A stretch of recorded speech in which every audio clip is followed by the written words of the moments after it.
Mobile gobar gas ಅಂತೇಳಿ ಈ gobar gas ಬಗ್ಗೆ ಹೇಳ್ಬೇಕಂದ್ರೆ ಇದಕ್ಕೆ 50,000 ಖರ್ಚಾಗಿದೆ. ಅಲ್ಲಿ ಮನೆಯಲ್ಲೇ ಒಂದು ನೋಡಿಬೇಕಲ್ಲಿ ರೌಂಡ್ ಇತ್ತಲ್ಲಿ ಮಗಳು ನೋಡಿದ್ರೆ ಆ ಕಡೆ ನಾವು ಅಲ್ಲಿ ಮನೆಯಾಗೂ ಕೂಡ ಅಡುಗೆಗೆ ಗೊಬ್ಬರ ಗ್ಯಾಸ್ ಸ್ನಾನಕ್ಕೆ ಸೋಲಾರ್ ಲೈಟಿಂಗ್ ಸೋಲಾರ್ ಆ ಕಡೆ ಮಗ್ಳು ಐತಲ್ಲ ಇದು ಇಲ್ಲಿ ಲೇಬರ್ ಸಲುವಾಗಿ ಮಾಡಿದ್ದೀವಿ. ಇಲ್ಲಿ ಯಾಕೆ ಮಾಡಿದೆ ಅಂದ್ರೆ ಇದರಿಂದ ಅವರು ಸಗಣಿ ಹಾಕ್ತಾರೆ. ಈ ಕಡೆ 20 kg ಸಗಣಿ ಹಾಕುತ್ತಾರೆ. ಅಲ್ಲಿ ಸಗಣಿ ಒಯ್ದು ಹಾಕೋಕ್ಕಾಗಲ್ಲ. ನಾವು ಮನೆಯಲ್ಲಿ ಇರ್ತಕ್ಕಂಥ ವೇಸ್ಟ್ ಮೊಸರು ಇರ್ತೈತಿ ಕಾಯಿಪಲ್ಯದ್ದು ವೇಸ್ಟ್ ಇರ್ತೈತಿ ಅದು ಹಾಕಿದ್ರು ಕೂಡ ಆಗುತ್ತೆ ಗ್ಯಾಸ್. ಮತ್ತು ಇದರಲ್ಲಿ ನಾವು ಸಗಣಿ ಒಂದೊಂದು ಒಯ್ದು ಹಾಕ್ತಿದ್ದಿಲ್ಲ ನಡೀತೈತೆ ನಮ್ಗೆ ಇಬ್ಬರಿಗೆ ಆಗುತ್ತೆ. ಇದು ಇಲ್ಲಿ ಅಡುಗೆ ಮಾಡ್ಕೊಳಕ್ಕೆ ಯೂಸ್ ಮಾಡ್ತಾರೆ. ಇದ್ರಲ್ಲಿ ಮೀಥೇನ್ ಅಂತ ಒಂದು ಗ್ಯಾಸ್ ಇರ್ತೈತೆ. ಆ ಗ್ಯಾಸ್ ಏನಾಗುತ್ತೆ ಅಂದರೆ ಒಳಗಡೆ ಹೋದಾಗ ಸಗಣಿ ಟೆಂಪ್ರೇಚರ್ ಇರ್ತೈತೆ ನೋಡ್ಬೇಕಾದ್ರೆ ಒಂದು 4 ದಿನ ಉಪ್ಪಿಗೆ ಹಾಕಿ ಕೈ ಇಟ್ಟರೆ ಬಿಸಿ ಇರ್ತದೆ. 1 ವರ್ಷದ ತನಕ ಹಂಗೆ ಇರ್ತೈತಿ ಬಿಸಿ. ಆ ಬಿಸಿ ಕಡಿಮೆ ಆಗ್ಬೇಕಾದ್ರೆ ಗ್ಯಾಸ್ ಹೋಗ್ಬೇಕು. ಆ ಗ್ಯಾಸ್ ನಮ್ಮ ಬೆಳಿಗ್ಗೆ ಬೇಕಾಗಿಲ್ಲ. ಆ ಗ್ಯಾಸ್ ನಾವು ತೆಗಿಬೇಕಾದ್ರೆ ಈ ಥರ ಗೋಬರ್ ಗ್ಯಾಸ್ ಮಾಡ್ಕೊಂಡಾಗ ಅದ್ರಲ್ಲಿ ಇರ್ತಕ್ಕಂಥ ಸ್ಲರಿ ಏನು ಬರ್ತೈತಲ್ಲ ಇದು ಒಂದು 20 kg ಹಾಕ್ತೀವಿ ನಾವು. ಅಷ್ಟೇ ಪ್ರಮಾಣದಲ್ಲಿ 2 ಪಟ್ಟು ನೀರು ಹಾಕ್ತೀವಿ. 40 kg ನೀರು 20 kg ಸಗಣಿ ಹಾಕಿದಾಗ ಅಷ್ಟೇ ಹೊರಗಡೆ ಬರ್ತದೆ. ಇದು ಹೊರಗಡೆ ಬಂತಂದ್ರೆ ಅಲ್ಲಿ ಟೆಂಪ್ರೇಚರ್ ಇರೋಂಗಿಲ್ಲ. ನಾವು ಒಂದು 20 ವರ್ಷ ಮುಂಚೆ 1 kg ಹುಳನ ಇಟ್ಟಾಗ ಅವಾಗ 250 ರೂಪಾಯಿ ಐತಿ. 350 ರೂಪಾಯಿ 1 kg ಐತಿ ಕೊಂಡ್ಕೊತೀವಿ. ನಾನು ಅವತ್ತಿಂದ ಇವತ್ತವರೆಗೆ ಎರೆಹುಳ ಕೊಂಡ್ಕೊಂಡಿಲ್ಲ, ಎರೆಹುಳ ಗೊಬ್ಬರ ಕೊಂಡ್ಕೊಂಡಿಲ್ಲ. ನಾವು ಹೊಲಕ್ಕಾಗತ್ತೆ ಇದರಿಂದ ಏನಾಗುತ್ತೆ ಅಂದ್ರೆ ನಾವು ಇದನ್ನು ಕಮರ್ಷಿಯಲ್ ಮಾಡಿದ್ರೆ ರೊಟ್ಟಿ ಕಟ್ಬೋದು.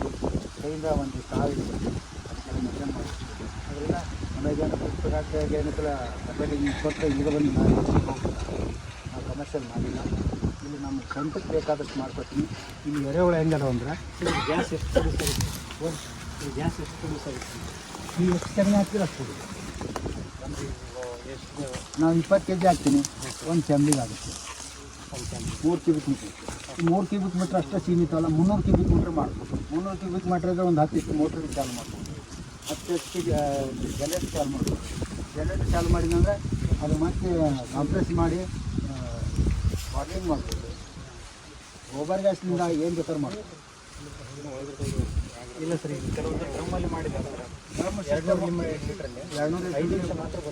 ಇಲ್ಲ ಅದನ್ನು ಸಗಣಿ ಹಾಕ್ತಾ ಇರ್ಬೇಕು. ಹಾಗೆ ಸಣ್ಣದಿರ್ತದೆ ಕ್ವಾಂಟಿಟಿ. ಇದು 300 ಕ್ಯೂಬಿಕ್ ಇದು 3 ಕ್ಯೂಬಿಕ್ ಮೀಟ್ರ್ ಸಣ್ಣದು ಎಷ್ಟು ಇರ್ತೈತೆ. 1 ಕ್ಯೂಬಿಕ್ ಮೀಟ್ರ್ ಕೂಡ ಇರೋಂಗಿಲ್ಲ. ಅದು ಎಷ್ಟು ಸ್ಟಾಕ್ ಆಗುತ್ತೆ ಅಷ್ಟು ಬರ್ತೈತೆ. ಇಷ್ಟು ಸ್ಟಾಕ್ ಆಯ್ತು. ಇದು ಎಲ್ಲಿ ತನಕ ಇರ್ತದೆ? ಇಲ್ಲಿ ತನಕ ಇರ್ತದೆ. ಒಂದು 3 ಫೂಟ್ ಐತಿ. ಅಡಿ ಎದ್ದಿರೋದು 1.5 ಫೂಟ್. ಇವು 1.5 ಫೂಟ್ ಪೂರ ಇದ್ದಾಗ ಸಗಣಿ ಗ್ಯಾಸ್ ಪೂರ ಆಗ್ತದೆ. ಸಗಣಿ ಹಾಕಲೇ ಕಡಿಮೆ ಆಗ್ತದೆ. ಇಲ್ಲಿ ಹುಳ ನೋಡಿರಿ ಇಲ್ಲೇ ತರಿ ತೋರಿಸ್ತೀನಿ.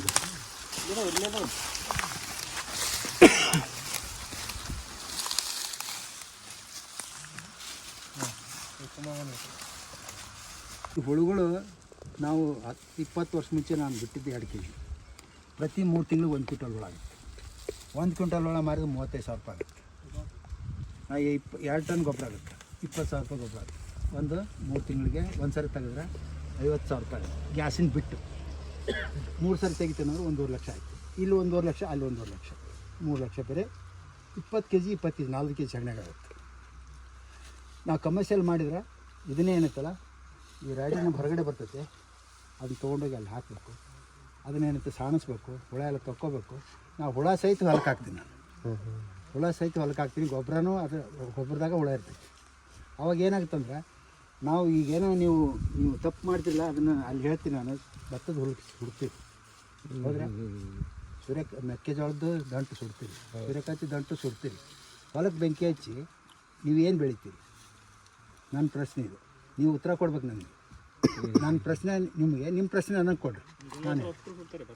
ನಾನು ಹೇಳ್ತೀನಿ ಅಲ್ರಿ ಪರಿಸ್ಥಿತಿ ಹಂಗಿರ್ತೈತೆ. ಪರಿಸ್ಥಿತಿಗೆ ನಾನು ಸಲಹೆ ಕೊಡ್ತೀನಿ. ನಾನು ಅದಕ್ಕೆ ಉತ್ತರ ಕೊಡ್ತೀನಿ. ಬರ್ರಿ ಅಲ್ಲಿ ಕುಂದ್ರ ಬರ್ರಿ. ನಿಮ್ಗೆ ಮಾತಾಡೋದು ಬೇಡ, ಬರ್ರಿ.